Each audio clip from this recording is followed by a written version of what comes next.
Calista, are you expecting or asking that I do the welcome? Yeah, I had put in the chat that we would start around 1:35 just to give people a I chance haven't, to join. I haven't looked at the chat yet. So thank you. Yep. So yeah, we'll go ahead and get started in a few minutes.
Okay, Aaron, if you wanted to go ahead and get started, I think we're good. Awesome. Again, just welcome everyone. Thank you for being here. We're almost at the end of another wonderful school year. Uh, Thanks everyone for the fantastic work you do in getting your data submitted, cleaned, checked, double checked, triple checked, submitted on time. Um, yeah, we just appreciate all the work that you guys do. Um, Obviously, I don't like seeing myself or hearing my voice that much, but with that said, again, thank you for being here, and turn the time over to the data and statistics team to start off. Calista, I think that's you, isn't it? Yeah. So we have a pretty short agenda today. The bulk of the meeting will be doing the year-end UTREX training, which for some of you will be review, although there are a couple new things in there. And then after that, we just have one additional item, which is more of a discussion item, a question that came in. And we're wanting to see how other LEAs are handling transcript data. So that's all we have. So we could very well end early. Of course, we'll leave time for questions if anyone has questions at the end. And this is going to be sent out, the recording, all the slides, and then the notes from the questions and answers. So we'll go ahead and get started with our year-end UTREX training. We're going to be talking about validation, specifically some new validations that are expected to go fatal by year end, the courtesy data review points that we'll be reviewing and that we want to train you on so that you know what to review before you finalize. The important data points, similar to the courtesy data review, those are specifically the points that are used for funding or for important reporting purposes. And then finally, reminders about the actual finalization process. Okay, so I'll go ahead and start. These are just important dates to keep in mind, mark on your calendars as we go into year end. So at the Spring Data Conference, we heard a lot of feedback about opening the finalizer window and starting the whole process a little earlier. So we've tried to accommodate that. That being said, the deadline is still the same. So the deadline to finalize your year-end submission and UTREX is July 7th by 5 p.m., which this year falls on a Friday. And then historical update requests, we always ask that those are submitted 2 weeks prior to any finalized deadline. So this year that falls on Friday, June 23rd by 5 p.m. That is for a guaranteed completion, that those updates will be done prior to the finalize window and that you're guaranteed to have those updates included before you finalize. If you submit requests after June 23rd, it's possible that we'll still get to it and get them done, but we just can't guarantee it. So those are the two big deadlines to keep in mind. Some important notes as we head into this next year and period. We just ask that LEAs continue to review data and submit daily, even as the school year finishes. Please make sure to collect all necessary data that will be required in the year-end data submission from the appropriate personnel before they leave for the summer. So an example of that might be collecting all your reading on grade level data from teachers, because when the school year ends, sometimes it's hard to track down people to get that data entered.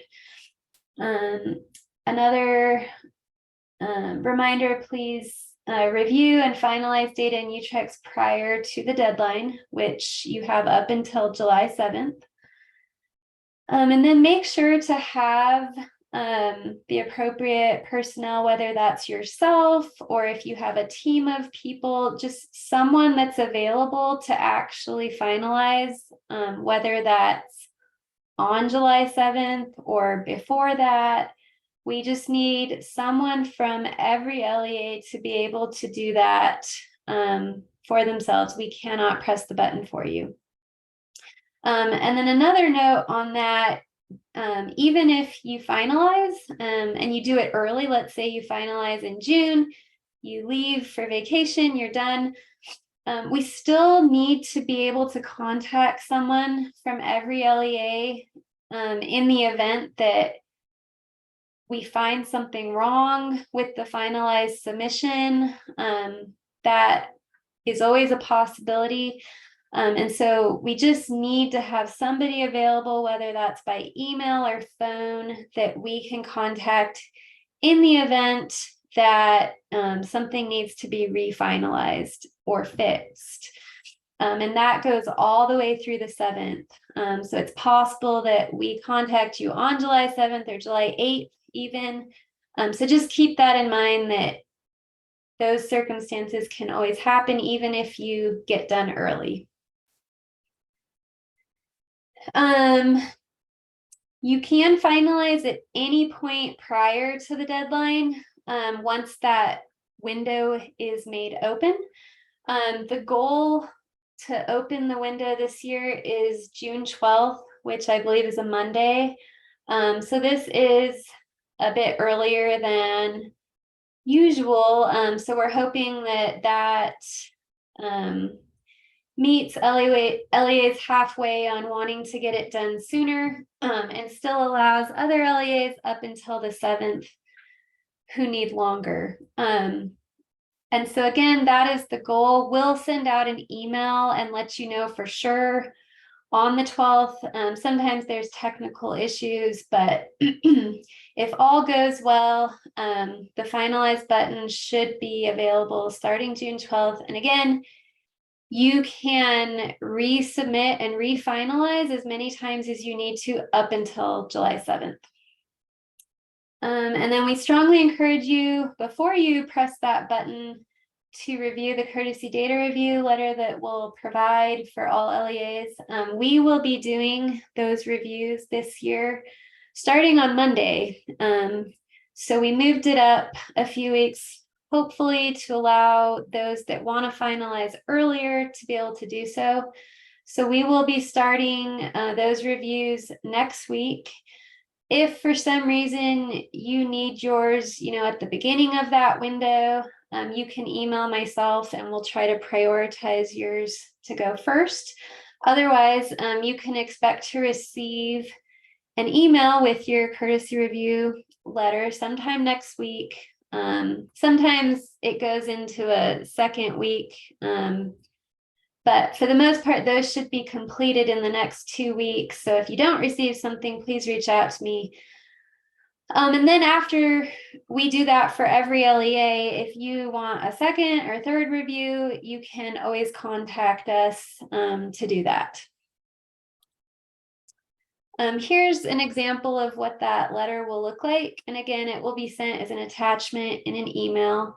The first section at the top are the review and respond items. Those are the items that we've reviewed and believe are critical to funding or reporting, or things that look wrong. They may not be wrong, but we just ask that you review them and respond to us if you're not going to fix it. That way we know what's going on. The bottom section are the items that we still ask that you review, but you don't need to respond to us about. These items are less critical when it comes to funding and reporting, but still important, and oftentimes still include things that need to be fixed.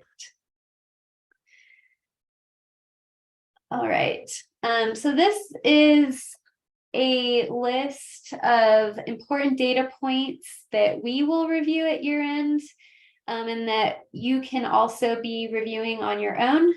So these are the things that we will include on the courtesy data review, and that you can also be keeping in mind as we head into the finalized window. So as always, please make sure that you review your validations. Fatal errors do need to be cleared at year end.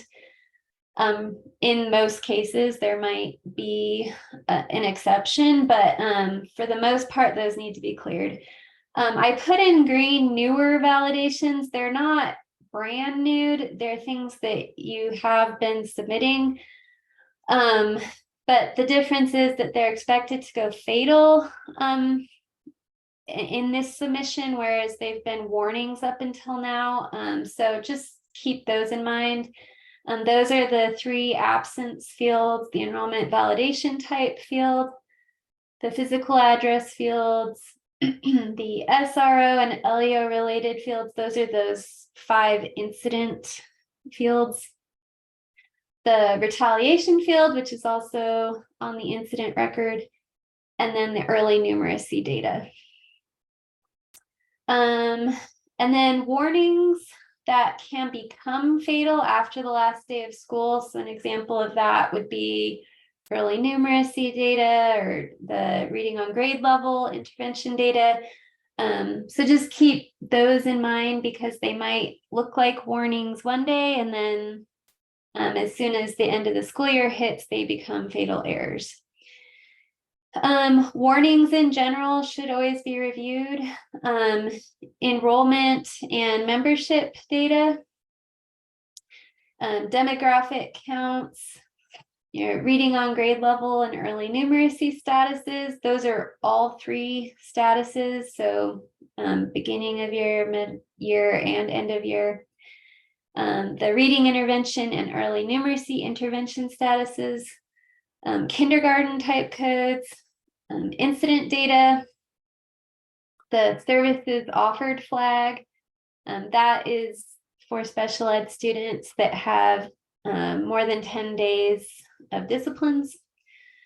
The special ed extended school year counts, early graduates, graduation data for special ed students that are expected to return next school year, and then reported credits attempted, credits earned, and course grades. So we'll go over each of these items, but that is the list of items that you need to review prior to finalizing. So I'll go ahead and turn the time over to Riley to review the first part of those items.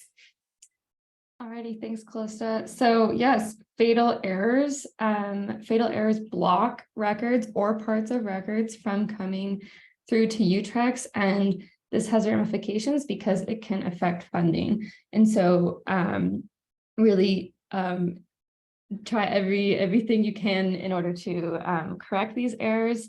Level 1 fatal errors are from your LEA's own data, and level 2 fatal errors are involving data once it's in UTREX. So that can be issues that are across LEAs or across years. And fatal errors result when a required field is blank or has an incorrect value. So you can still finalize your data if you have a fatal error, but you can lose funding. And fatal errors can also negatively affect the quality of data and the accuracy of student records. And you can review your fatal errors in the UTREX overview. And during the data conference, we sent out the recording of the different sessions. And one of those we covered in more detail how to utilize the UTREX overview. So there's examined data files, and you can download your validations all together at once to be able to investigate what's going on. Next. There's also, Calista had mentioned this, warnings that are going to become fatals. And so there are some validations that start triggering as fatal errors after the last day of school. And we've put together a list that's at the end of the PowerPoint. And so after this meeting, when the slides are sent out, you'll be able to see the list of these validations. And then there's also newer validations that are expected to go fatal by year end. They've only been warnings in past submissions, but they're going to be turned to fatals. And there's two different categories. There's those that belong in the will trigger on the last day of school, and those include early numeracy intervention, the absence, fields, and enrollment validation type. And then there's the validations that are triggering as warnings now, but will become fatal once they once IT makes them turn fatal. And those are physical address, physical city, physical state, and then also physical arrest flags. These are the 5 incident data fields. So yeah, physical arrest flag, search and seizure flag, criminal citation flag, non-criminal citation flag, and the retaliation field. And then there's also level 2 validations in UTREX specs and dual scram warnings and dual scram fails. So it's only a warning when there's been 19 days of overlap, but at 20 days, it will become a fatal error. So, like Calista said, you could be submitting your data right now and there's only warnings, but a next day or another day when you submit the data, they could become fatals. So you can always review your warnings and fatals again in the UTREX overview. And then warnings in general, please review all warnings, especially check your SSID warnings sooner rather than later and put in the SSID merge requests. They take a lot of time to merge, and please get them in as early as possible. So warnings are triggered by things that might be wrong and you should check. And after you verify that the data are correct, you don't have to change anything. You'll keep getting the warning. We can't make that warning go away, so you'll just have to ignore it. And some examples of warnings that are fine to ignore. For example, a 9th grade student with no GPA during the October 1 upload because the first term hasn't come to an end yet, or a grade level inconsistency for a student who has skipped a grade level. And as always, UTREX validations, including warnings and errors, are listed in the UTREX specs with all the details you could ever want. So please review those as well. Okay, so I'll be talking about this next portion. So enrollment and membership is really important, especially at year end, because funding is based on these counts and values that are submitted at year end. And so oftentimes LEAs won't realize that the impact this has until the following fall when they receive funding and realize, oh, there was a mistake, or this isn't the amount that I expected. So it's just always good to spend the time and make sure to get it right, because there are high impacts to this data. So check that the enrollment validation type codes are being reported. Those were new in the last couple of submissions, and every student record does need that code submitted. And then related to the actual membership, please check that your average daily membership, your cumulative enrollment, and then your enrollment and membership by grade level. Those data can be found in your school summary cumulative report. And when we do the courtesy data reviews, we'll pull that report on the day that we do the review. So it's helpful to look at that, but just keep in mind that every time you do a new submission, that report will be updated. So the day we do the review, we might find, counts and membership look a certain way, but then that could change based on a future submission. So just make sure to check that report more frequently, especially when you get to the day that you're going to actually press the button, so you know exactly what counts and membership that you're actually finalizing. A big thing to look for on that, if you see all zeros in the membership column, you definitely know that that's not something you want to finalize. So make sure and check that, because there could be an SIS issue with how the membership is being reported. Additionally, you'll want to check your self-contained membership for special ed students, and then check for students that are being reported with less than 160 days. It doesn't mean that it's wrong to have some students reported that way, but we just would rather you review that and make sure that it is being reported correctly, because it affects funding. And then similarly, check for high counts of students that are reported with less than 180 days of membership. This is because 180 days of membership is funded for full time, and anything less than that, you'll receive less funding. So it could be correct that you have students reported that way, but we would rather you just check and verify that. The norm, of course, there's always exceptions, but the norm is that a majority of students should have 180 days or full-time membership. And for most LEAs, we don't expect to see a large percentage of your enrollment with less than 160 days, or somewhere between 161 and 179. It doesn't mean, again, that it's wrong if you have students reported with those values, but we don't expect to see, if you have 100% of students with 179 days, then there might be something going on that you would want to look into. Please check for membership that maxes out at a number below 180. So like I said, if you see everyone at 179, then that's an indication that there could be something wrong with how the membership is being reported. Okay, And then one note before I go on to the next point, the school summary cumulative report is great to look at the aggregates when you're just trying to get an overview of how that data is looking at the district level or at the school level. But if you want to look at individual students, again, we reviewed this in April, but feel free to reach out if you have questions. That report can be downloaded at the student level by choosing the CSV option instead of the PDF. And that's really useful if you're trying to figure out problems or why your overall counts don't quite add up to what you expect. Okay, so next, you'll also want to check your part-time codes that are being reported.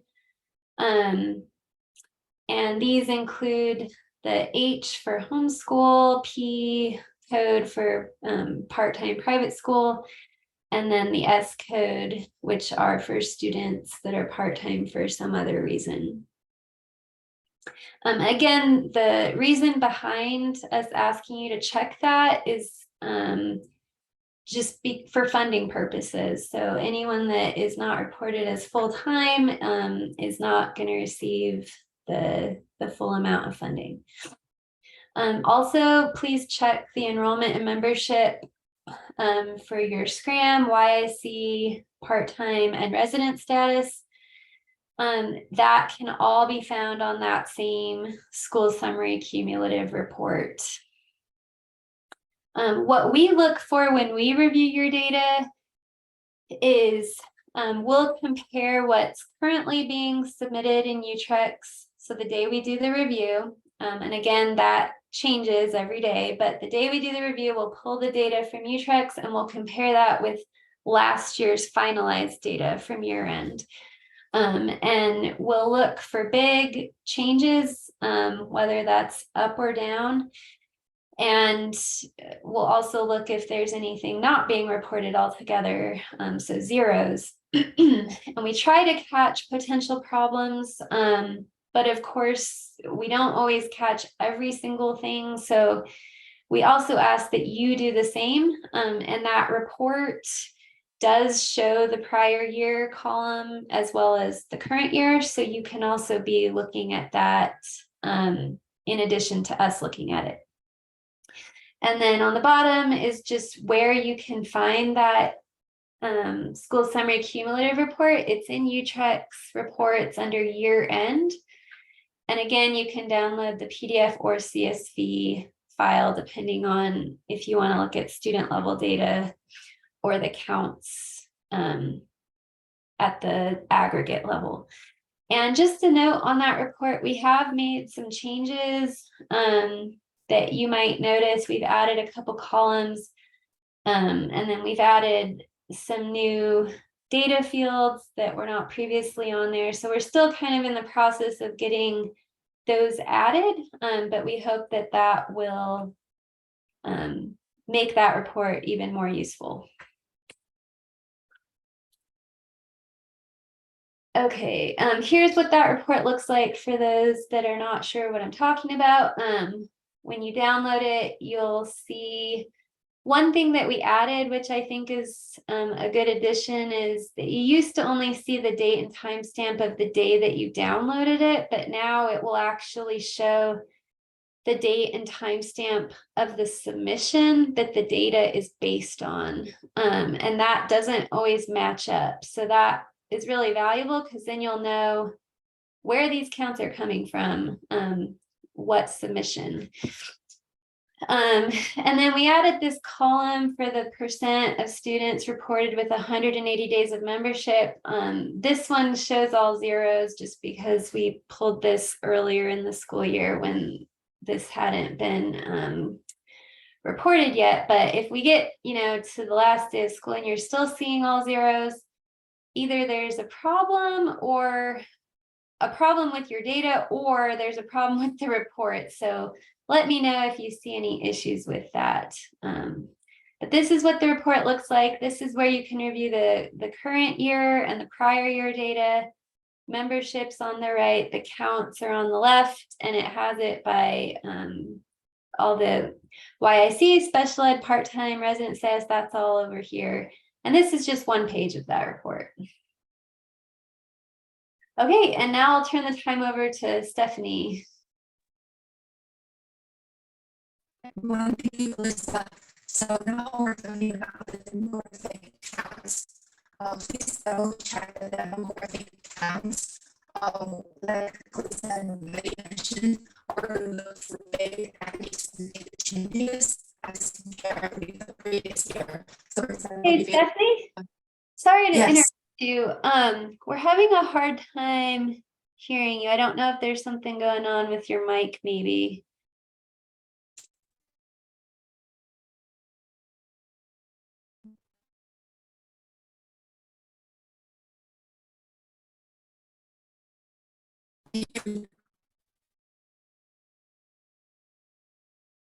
It's very robotic sounding.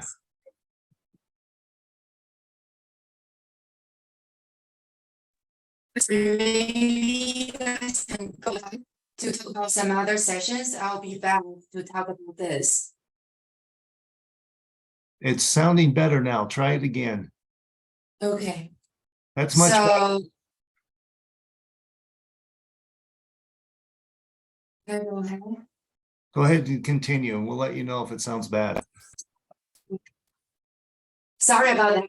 So now we're talking about the demographic counts. So please double check your demographic counts. Like Riley and Kalista mentioned, we're going to look for big unexpected changes as we compared with the previous year data. So for example, if you found very big gap for this year's data compared with the last year, that might indicate you probably have some data accuracy issues. We're not saying you are 100% wrong with the data enter, but just make sure to double check to see if it reflects the truth. You can find the specific data in the school summary cumulative report in UTREX report under data and under year-end reports. So there is a specific table in that report. You can see like the counts break down by the student groups. For example, special ed counts, gender counts, and ethnicity group counts, etc. Lisa, could you go to the next page? Okay, so now this session we're going to review the reading on level status and the numeracy. Stephanie, it's breaking up again.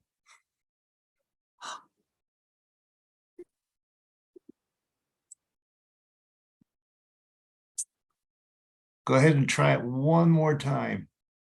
Okay, is this any better? That's better. I'm so sorry. I don't know, maybe because of the low system of the computer. Okay, so now we're going to talk about the rating on grade level status for grade 1 to 3. So for the students who don't have the vendor test record, we need a code to explain why they were not taking the test, or if they tested with an alternative assessment.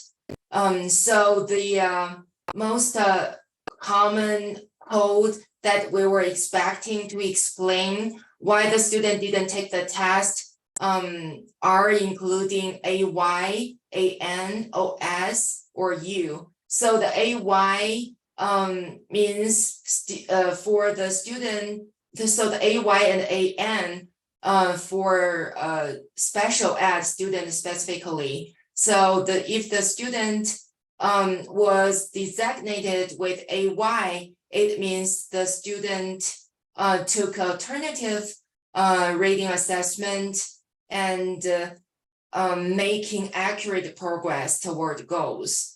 AN is the opposite way to describe the student assessment. For example, the student still took a alternative assessment test, but the student not making accurate progress. And O means parent opt out, S means somewhere else, including the situations for the student was not enrolled in the LEA during the test session, or was not in grade 1 to 3 during the test session, or a student was medically excused during the entire testing window. So the U representing the untested. So this is some of the code we expecting LEA to pay attention to if your student, don't have a vendor test record returned. We expect LEA, have at least has a student code. Stephanie, it's doing it again. We'll pause.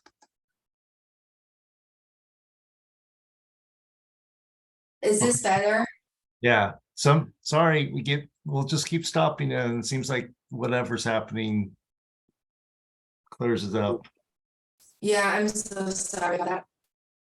So, you guys hear about how I explain the code AY to U? Yes. Okay, thank you. So actually, we expect you guys to code student who didn't have a vendor test record with those codes. So we're looking for we especially check the LEAs with 0 or very few students falling into those categories, because if you don't have any of them, then you probably need to check the data accuracy type into the C's or the U tracks. And then the other two code is Y at N. So Y means students was enrolled in grade 1 to 3 and took the TDS reading test, and also their composite score was at or above benchmark. So N represents the opposite way, which means student was enrolled in grade 1 to 3, took the test, but their composite score was below or well below benchmark. So those codes are optional, but we encourage LEA to type them in, because we found, and most LEA found, that it's very helpful in identifying the students who need one of the other roles they entered. To enter those kind of codes are very important for the LEA, because if there's no test and no code entered, we're going to assume the student was untested. So this will hurt your participation rate. You can also review this in aggregate in the school summary cumulative report, or view student data by downloading the rating on grade level with UGG report in UTracks report. It's breaking up again.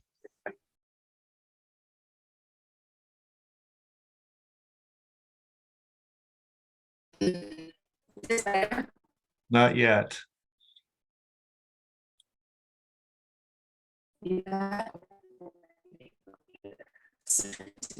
Yeah, that's still not working.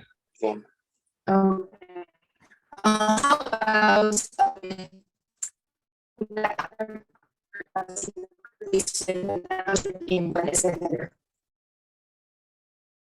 Stephanie, if you want, we could finish reviewing your slides if you feel like you're not going to be able to figure out the microphone issue. Why don't you go ahead and finish up her slides? Okay. Thank you. I think we finished this one. So again, just encourage you to get those codes entered so they're not blanks. And the same goes for early numeracy. So early numeracy data is new, but it's the same types of data fields as the reading on grade level. So there's the 3 status fields, and then the intervention field. So for the 3 status fields, at year end, we need all 3 entered. And the reason behind that is because if they are left blank, that does affect the participation rate. Right now, we don't have a specific report to view the student level early numeracy data, but you can see the codes that are being submitted on the student level in the examine file. Or you can call us and we can help you find that, or you can see the aggregate counts in the school summary cumulative report. And then in addition to the 3 status fields on early numeracy and reading on grade level, there are the intervention statuses, and these will trigger fatal errors. So reading intervention statuses are required for any student that's in grades 1 through 3 that has at least 20 days of membership. If that is left blank, then a fatal error will be triggered on the last day of school. So please get those entered because those records will be blocked. And you can review that again in the same place as the status data. And early numeracy intervention statuses are the same as reading intervention, where they will trigger a fatal error. Last year, not all SIS systems at year end were able to report this. And so there was that option to send in an Excel file. But this year, the assessment team has said that that is not an option. It needs to be submitted in the SIS. And based on what we've looked at currently in UTREX, unless we hear otherwise, we have seen all SIS systems being able to submit this data now. So this should be entered by year end, and the early numeracy intervention field will turn fatal this year and will not be just a warning the way it was last year. Okay, so the next important data points to review at year end are the kindergarten type codes.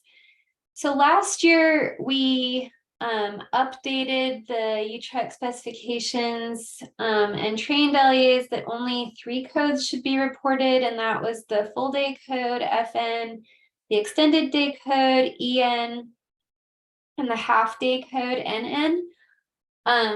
Just as a note, this has been updated again. So for next school year, 2024, there will only be 2 codes, the full day and FN and then half day NN. But unless Erin corrects me, for this school year, year end, you can still submit those three codes.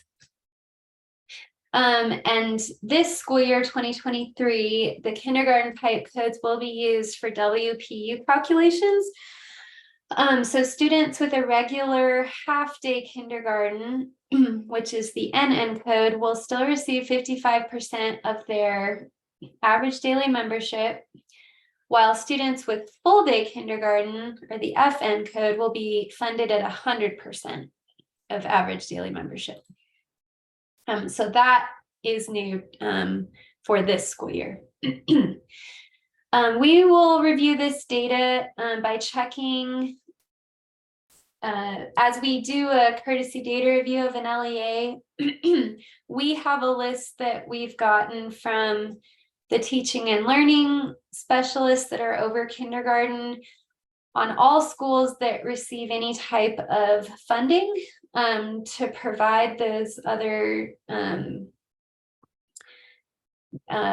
full day options or extended day options. And so we check that against what LEAs are currently reporting, how they're reporting the kindergarten type codes in UTREX. And so the the expectation would be that if you have a school on that list that's receiving funding, that you should be reporting at least some codes that reflect that. And so if we see that you're receiving funding to offer full day kindergarten, but you have 100% of kindergartners at a particular school receiving the funding and they're reported as half day, then we will mark that on your courtesy data review as something to check. It might mean that no one's gone in and just updated that, or some SIS systems default the kindergarten type code to half day. So just make sure that the bottom line is that you're reporting those codes accurately, and that you go in and actually change them if they need to be changed. And those codes are in the school summary cumulative report. And again, you can see the student level by downloading the CSV version. Okay, and I will turn the time back to Riley to go over incident data. Alrighty, so we also review incident data at the year end and request that you review as well. So all disciplinary removals from the student's regular instruction must be reported, as well as all incidents involving school resource officers or law enforcement officer activities, and all incidents in which the student was the offender or the victim of bullying, cyberbullying, hazing, or retaliation. And just as a reminder, there are these 5 new SRO, LEO related fields and retaliation fields that are required for this year. Currently, they are warnings, but they will be fatals by year end. And with very few exceptions, we don't expect LEAs to report 0 incidents. We understand that there are unique circumstances in some LEAs that might result in fewer incidents, but in general, we are looking for LEAs that report 0 or very few incidents reported relative to their total student enrollment. So the threshold that we will use to review the data is 1 incident per every 50 enrolled students, and we expect most LEAs to be lower than that. This is somewhat arbitrary, but also a reasonable ratio. And so if there's an LEA submitting 1 incident per every 25 students, for example, that's something we'll flag. And the purpose of this is to improve data quality and to avoid potential consequences. If no incident data is reported for special ed, no disciplines for 3 consecutive years, then the LEA will receive a risk score 5 for indicator 4 in their RDA. You can review these data in the discipline incident summary report and UTREX reports under the year-round reports. And if you are wondering how to access this, we covered accessing reports during the data conference as well. And at the beginning of April, we did a preliminary review of the incident data and emailed any LEAs that had either 0 incidents or had incident to enrolled student ratio under what we had expected. And if you have already responded, we're not going to include this in your review, so we won't be bombarding you about incident data. So please make sure, if you have received that email and you have responded to us and still need to address your data, please make sure you do that, because we won't be including that in your review.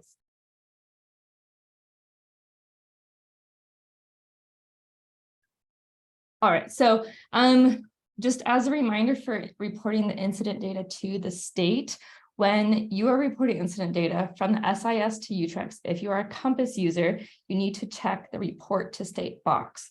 In the past, we found that some LEAs thought they were reporting incident data in UTREX, but were not, because this box was not checked as a final step. So please make sure that if you're a Compass user, that you do that. And also check if your SIS has a send to state box or a final step to send incident data to UTREX. And make sure that at a minimum, that box is checked if applicable on all incidents that you are required by law or by board rule to report. And we won't go over this slide in detail, but if you are wondering what needs to be reported and for what reason you need to report these incidents, here is this slide that you can refer to. And then additionally, please check that the services offered flag has been reported correctly for any special education students who have had more than 10 cumulative days of disciplines.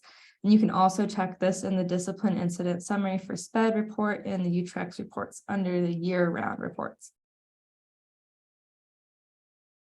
And then this is not incident data, but this is the SCRAM extended school year that we also ask that you check and that we will review as well. So please check that special education school year or ESY counts are accurate. We look for big unexpected changes as compared with the previous school year. And this is important because funding for extended school year is based on the year-end data. And as with the other data, you can review these in the SCRAM extended school year report and UTREX reports under the year-end reports. Okay, thanks, Riley. Now we'll be transitioning into graduation related data. So I'm going to first talk about early graduates, and that should be reviewed going into year end and when you finalize. So the CV exit code is competency based and is only for LEAs that actually have the competency-based education flag marked in cactus. So if that doesn't apply to you, then that's not an exit code that would be a valid value. So it only applies to a few LEAs that actually have that flag marked in cactus.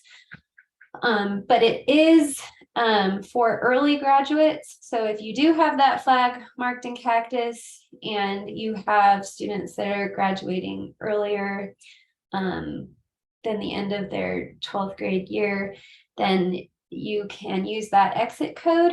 And we will check that data for those that it applies to on the courtesy data review.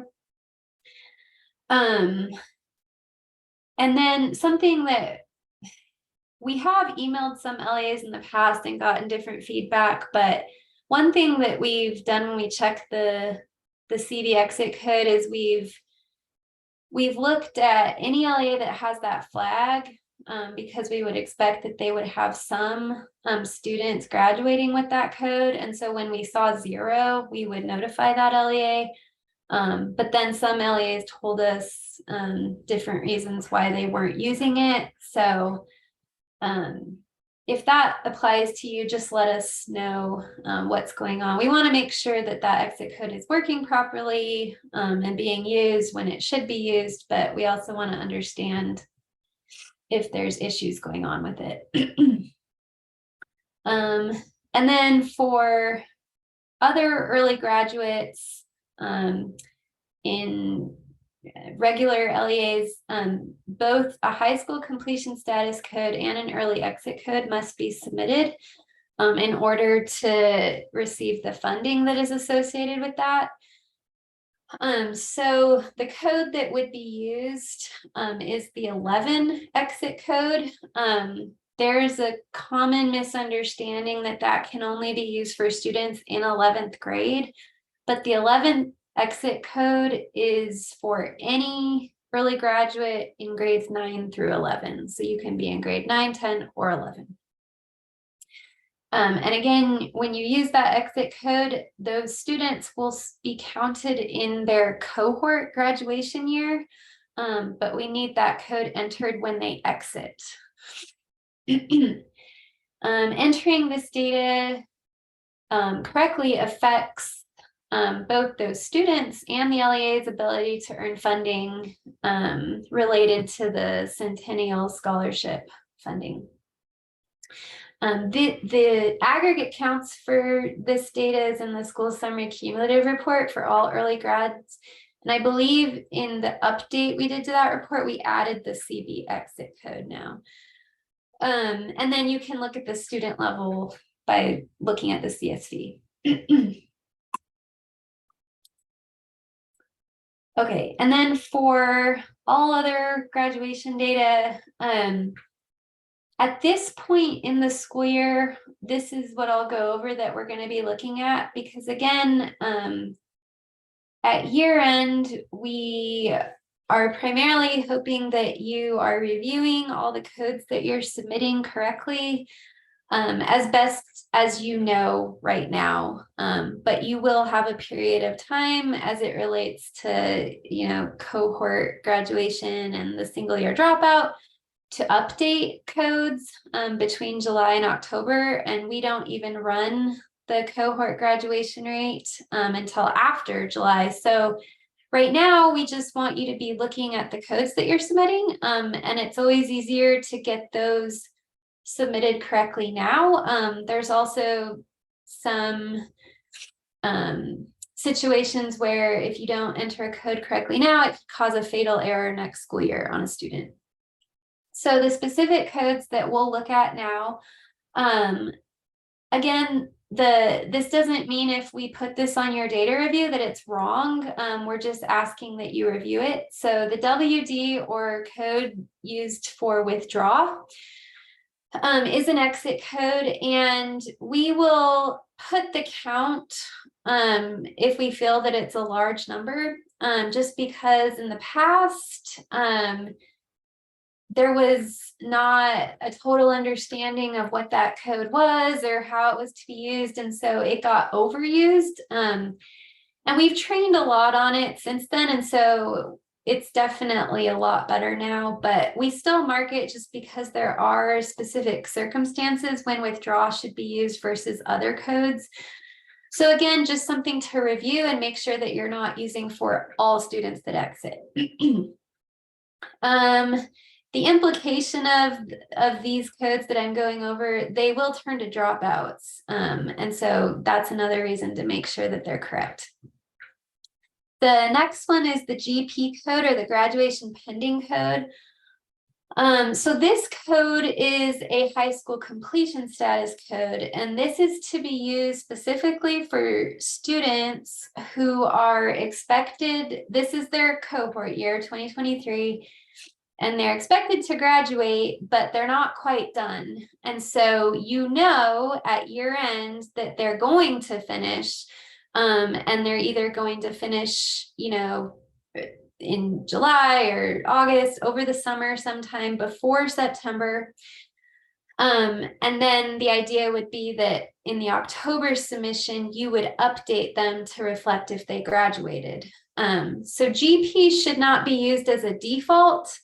It should only be used specifically for students that have a plan over the summer to try and finish up those last requirements to graduate.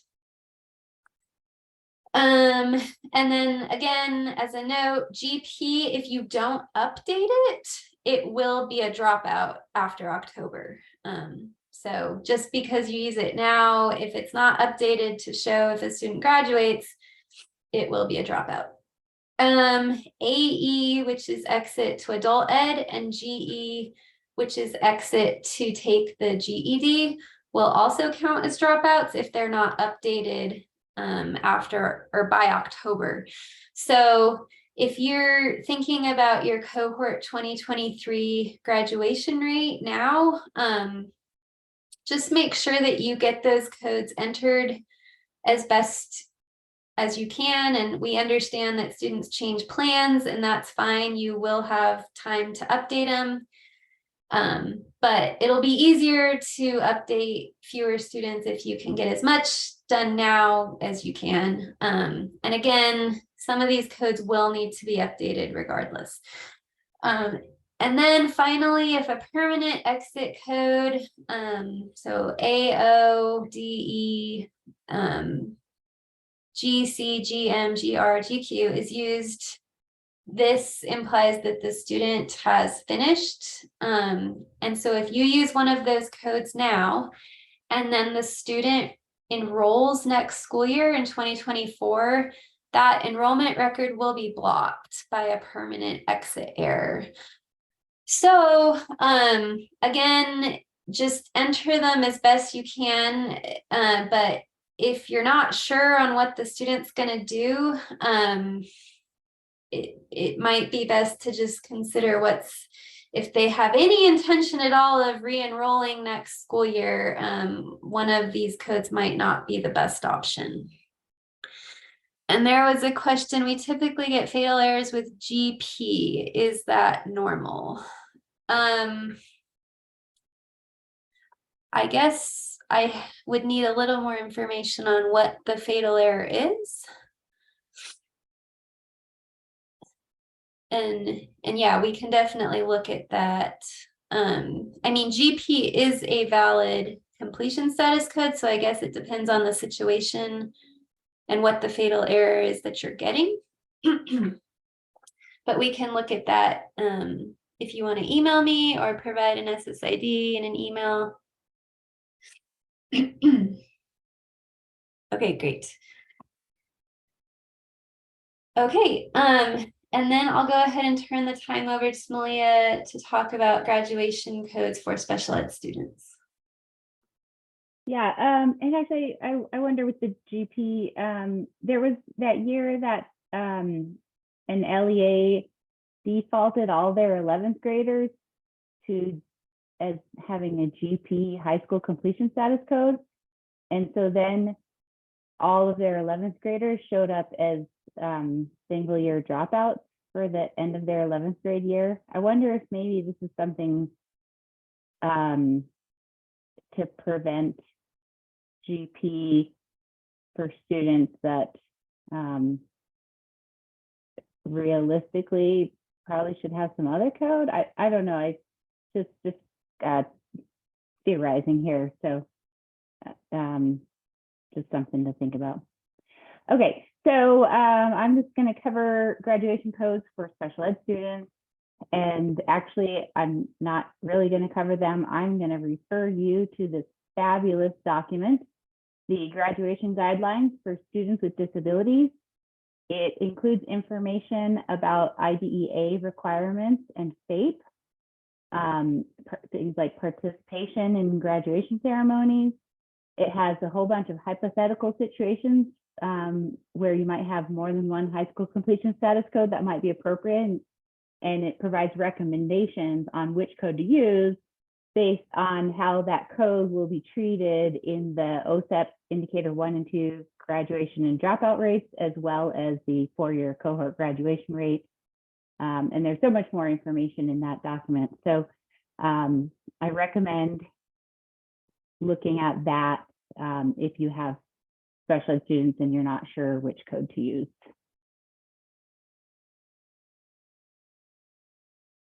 On the next slide, please.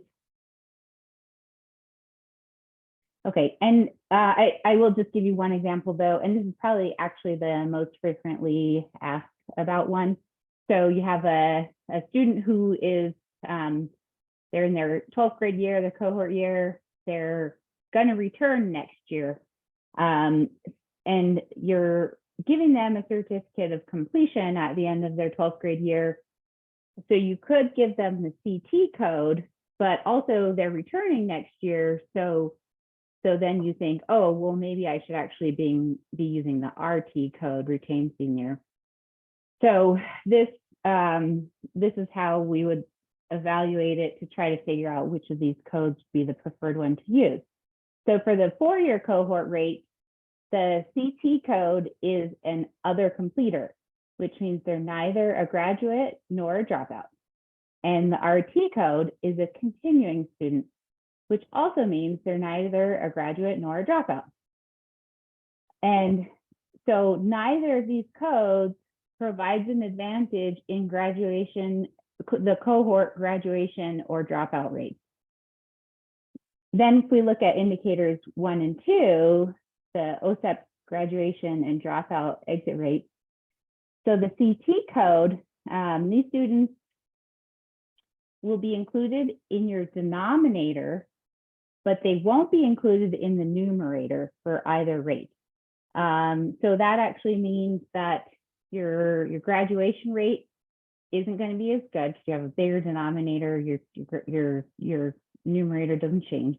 Your dropout rate will be a little better because you have a bigger denominator. Numerator doesn't change. You end up with a lower rate for denominator, or for dropout, a lower rate for graduation, so kind of fixes.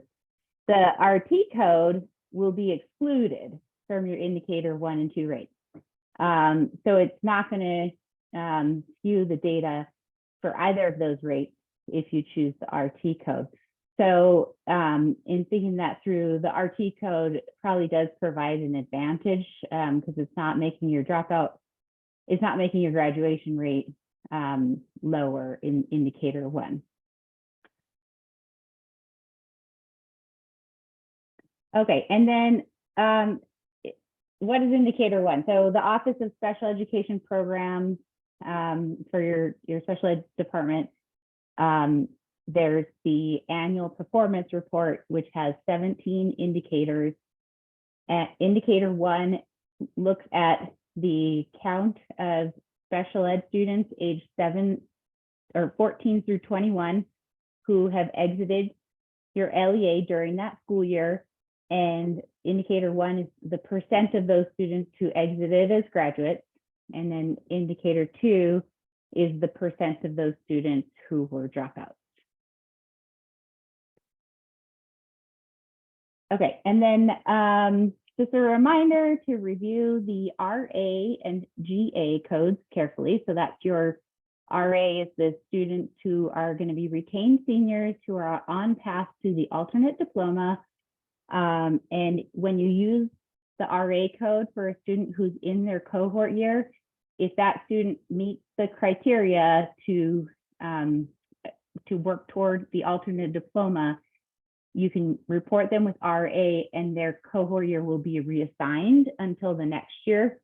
That way the student still has the potential of being included as a graduate in a 4-year cohort rate in the reassigned year. And we can keep reassigning it as long as the student stays enrolled and keeps working toward their alternate diploma, and that RA code keeps getting reported every year.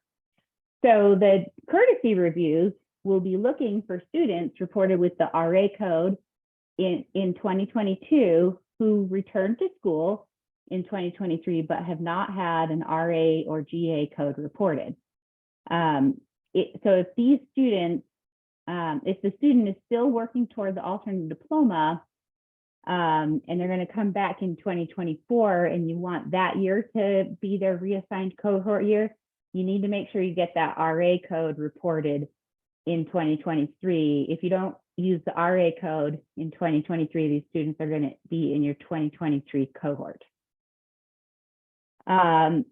Alternately, if the student completed their alternate diploma, they have to have the high school completion status reported as GA in order to count as a graduate.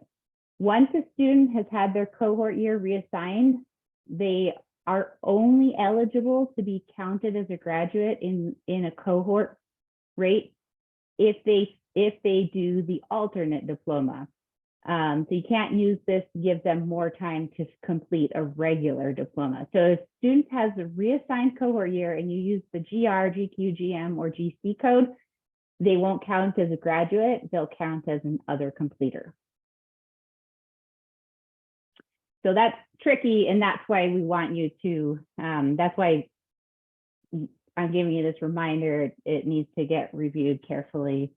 One more thing with those students who have a reassigned cohort because they had the RA code reported in 2022, that if you have any of those students that didn't come back to school in 2023, unless the RA code can be updated to something else, then the RA will end up being counted as a dropout for that student in your 2023 cohort graduation rate.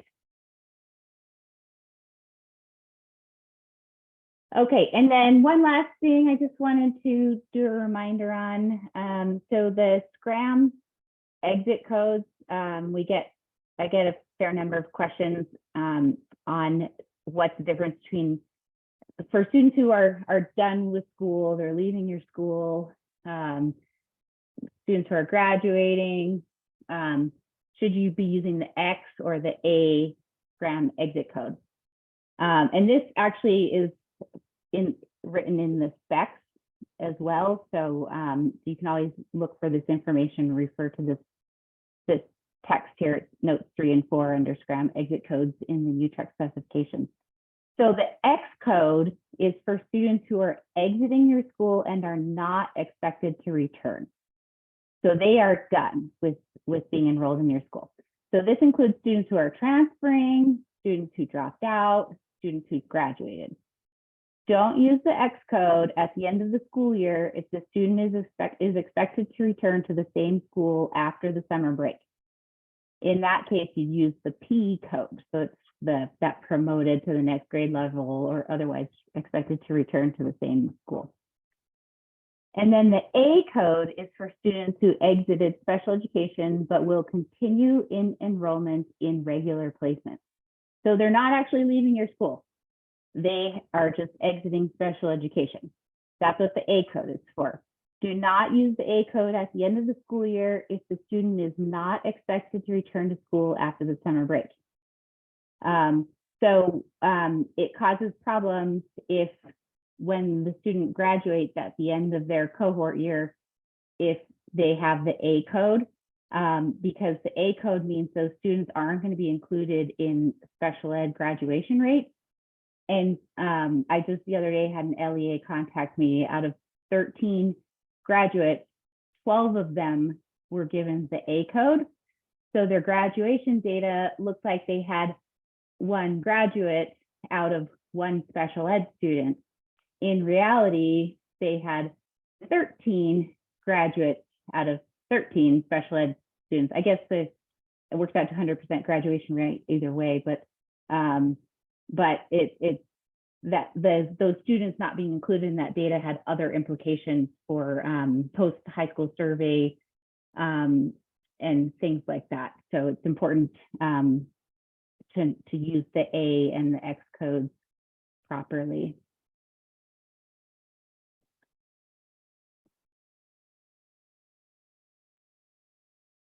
Okay, thanks, Malia. Are there any other comments or questions about what we've gone over thus far? Okay, well, we'll continue on. So this was a note that we included last year about SOEP and graduation data. So as SOEP becomes a bigger, there's more students enrolled in that program in the state, these issues start appearing more when it comes to how students are counted in the graduation rate calculation. So just a few points. LEAs need to be looking for students who exit your LEA and transfer to a school that reports them as school of record no. So that may or may not be an SOEP provider, but there's some other situations where they might be reported that way. And that is a very common question that we get when students end up in an LEA's grad rate and they're wondering why, because they transferred them out and they actually enrolled somewhere else. The reason is because the grad rate, the business rule is that it takes the last enrollment where the school of record is not no. And so even if a student transfers out and enrolls somewhere else, if that next enrollment is marked school of record no for whatever reason, and that's not wrong, there are situations where that is how it's reported, just know that those students will still be counted to you when it comes to the cohort graduation and dropout rates. These students will count, I just said that bullet point, so I'm not going to repeat it. And then if the student is in SOEP with no other enrollment, with a primary LEA where it's marked as school of record not no, the student may be participating in SOEP as a homeschool or private school student. That's important to know, because if that's the case, then if you're the last if you're the student's last primary LEA, then you can change the exit code to reflect that. And those exit codes would be excluded and not count against you. So again, this is only in the case where the student transfers to an SOAP program where they're enrolled as a homeschool or private school student. And in those cases, you can use the transfer to private, transfer to homeschool exit codes. And when using those codes, just make sure that you keep the proper documentation, especially where if you changed that exit code at some point in time. Okay, any questions on that? All right, well, I'll continue on. And this one was Stephanie. I'm not sure if Stephanie. I'm here. You hear me? We'll try it out. Yep. Hi, sorry about that. So in this slide, we're going to review the credits attempted, credits earned, and the course grades. So all of those three fields are required for grades 9 to 12. So if your LEA don't have high school, you don't need to worry about that. We usually use this for high school accountability. So when we review the data, we expect that the credits earned always less than the credits attempted. And if we calculate a percentage by using the credit earned divided by the credits attempted, we usually expect to have a high percentage, which means, you know, students earned most credits among the credits they attempted. If in some reason you get a low percentage, that might be because your LEA not entered credits earned yet, or didn't enter that correctly. So just double check if to make sure the data accuracy. So if you it's important because if you don't enter them appropriately, you probably lose accountability points. You can also review this data in the school summary cumulative report. I think that'll be all. I'll give it back to Calista to talk about the final comments. Okay, thanks, Stephanie. So again, as some final reminders, we will start the courtesy data reviews for all LEAs, whether you request it or not, starting on Monday, so next week. We'll get through the majority of them next week, so you can expect to receive an email from us. And it's possible that it might send into that following week. But for the majority, we should get them done next week. And then you are welcome to contact us, not only for additional reviews, but if you have questions, concerns about your data, anytime between now and July 7th. We're happy to do additional reviews and help you up until you finalize. Again, the deadline for historical update requests is Friday, June 23rd. So that's about a month away. One point on that I didn't explain when I was talking about the grad rate codes, we found in talking to some LEAs, especially big districts, and every district has a different SIS and approach and process, and sometimes it's just overwhelming for registrars at the end of the year to get everything in. But we have found that some were just defaulting codes at the end of the school year to just have something in there. So for example, maybe just defaulting all their seniors to a graduate status or everyone to graduation pending. And then just with the plan that they're going to update it later.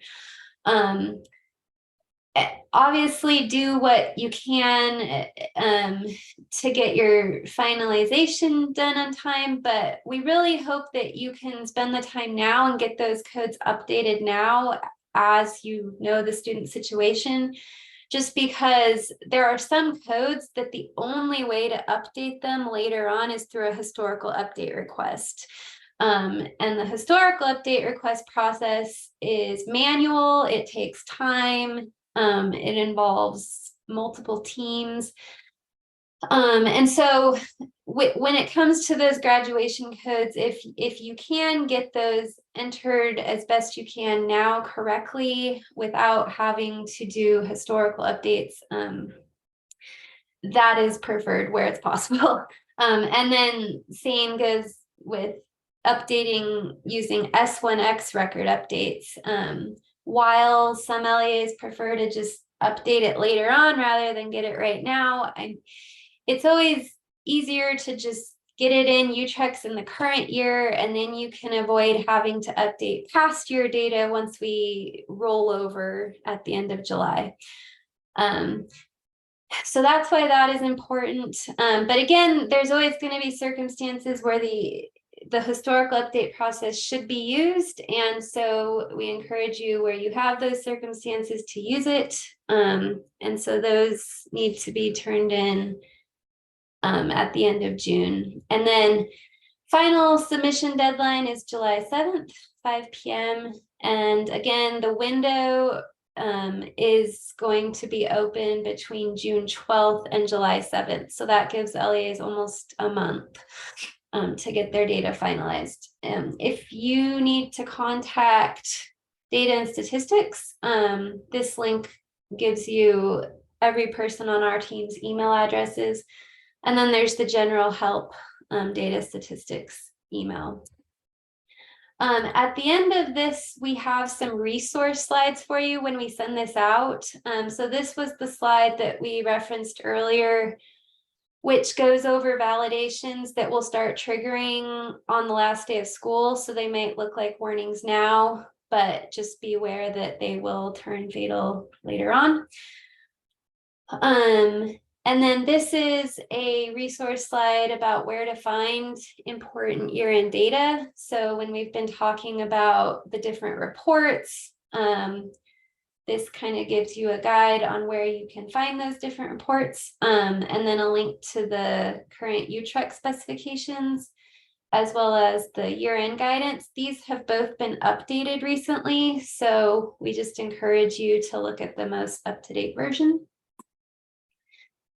And then finally, these last few slides are just as a resource to you on how to use the student level report and figure out different issues, like whether it's with membership or students not being included in your count. We went over this a little bit in April, but this is just a way to use Data Gateway and the different reports provided to you. And then how to actually filter to find students that are being included in your count or not. We often get questions on why, you know, your SIS has this many students, but on the UTREX report, it doesn't match the exact same. So some of those things can be figured out by understanding why the students are being included in that UTREX report, and using this report and filtering can help you identify why certain students may not be included. So that will just be sent out as a resource for you to use. So that was the end of our year-end upload training. Do we have any questions from anyone now? Of course, you can always email us as well, but just want to give time if anyone has any questions that they wanted to ask.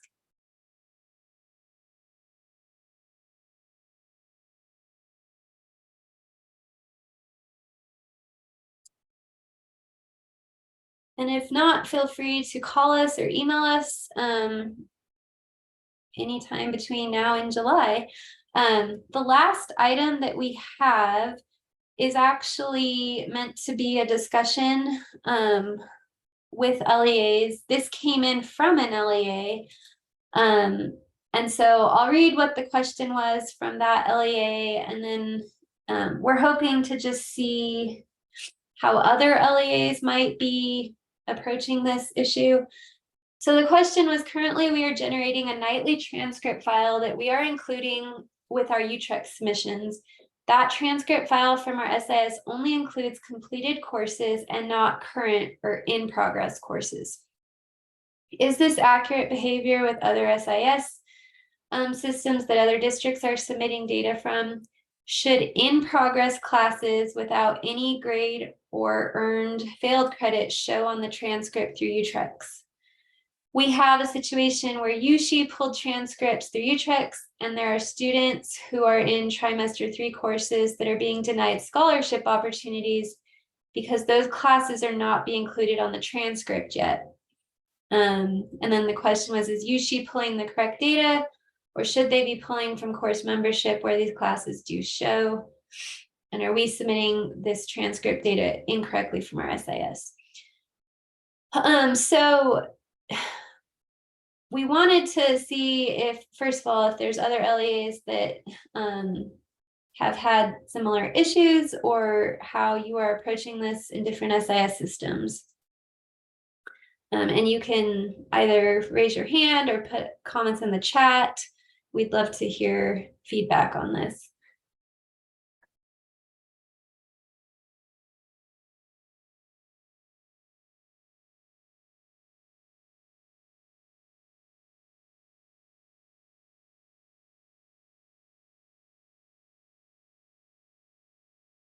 Okay, looks like there is a hand. Oh, Russell, go ahead. As far as I know, our SIS is reporting data the same way that is described here. Whether we have students getting denied scholarship opportunities, I don't know, but we're also not using a trimester schedule. And so it may be the fact that at the time they're applying for the scholarships, we do have at least one posted transcript grade at the end of term 3. And that's why we're not seeing the issue more than anything else, but I believe ours is functioning in the same way.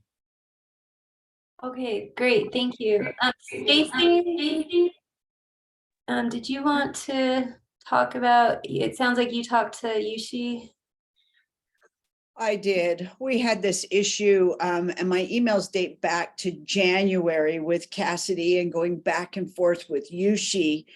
And it did become a trimester issue. And in my email, she said that they are going to try to pull the data mid-March instead of early February to accommodate those that are on trimesters, because then at least that, last class will be on there.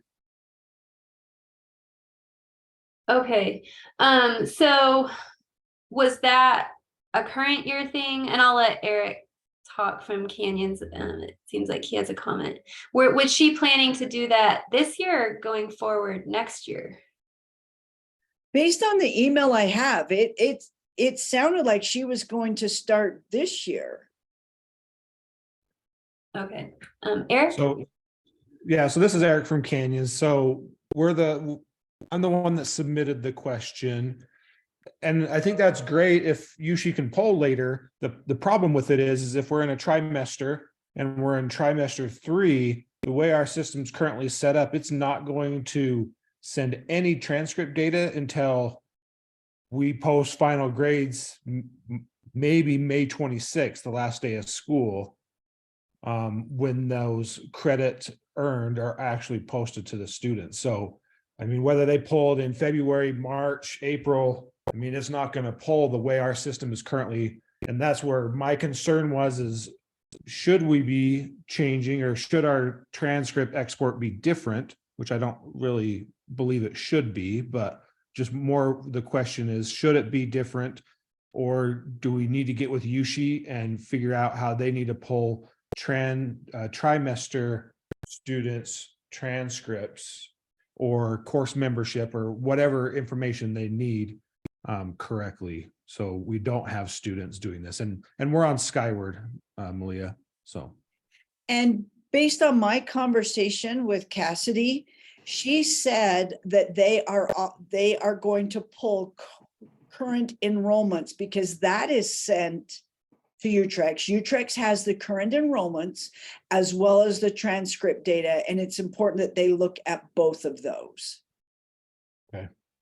I'll follow up with our trimester high school and work through them and the contact that they've been dealing with at USHE on these students' scholarships that they are having to now appeal and do some additional work with to try to get those scholarships.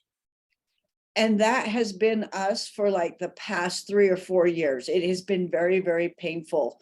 And so Cassidy said that this year should be good. So what's scaring me is the fact that you're having issues this year. So maybe they didn't do what they said they were going to do. So I'm curious if we're going to have issues as well. But the email that I put in the chat is the email for Cassidy.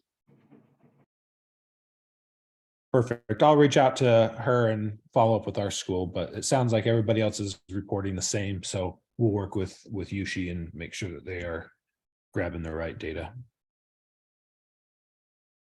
All right, it looks like Stephen, you had your hand up.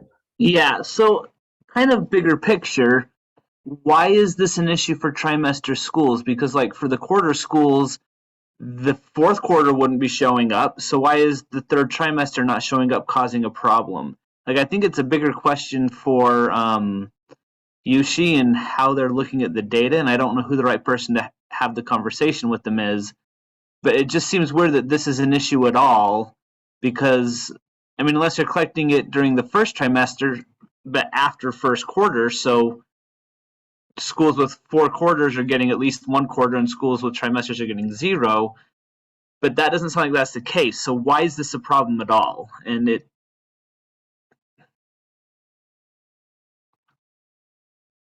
But again, I don't know who the right person to have that conversation with USHE is, because it seems like it's a problem on how they're processing the data and they're doing something wrong that they shouldn't be doing. I recall, Stacy, you can correct me if I'm wrong, when you had those emails back in January, I believe Kristen Campbell was helping us liaison with USHE. But that's a good question. I mean, because we certainly don't want students missing out on scholarship opportunities. So I'm not sure if we need to go through our Utrex team to work with USHE or who from our agency needs to work with them on how they're pulling that data. But I'll definitely bring this up as an issue to keep on our agenda. Was there anyone else that had any comments? It sounds like we've heard from quite a few different SIS systems.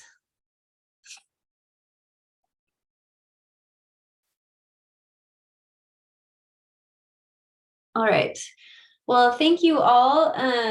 That is the end of our meeting. So unless anyone else has any last questions, we'll go ahead and end. And we will be having a meeting in June, which we'll send out an email notification about as that gets sooner.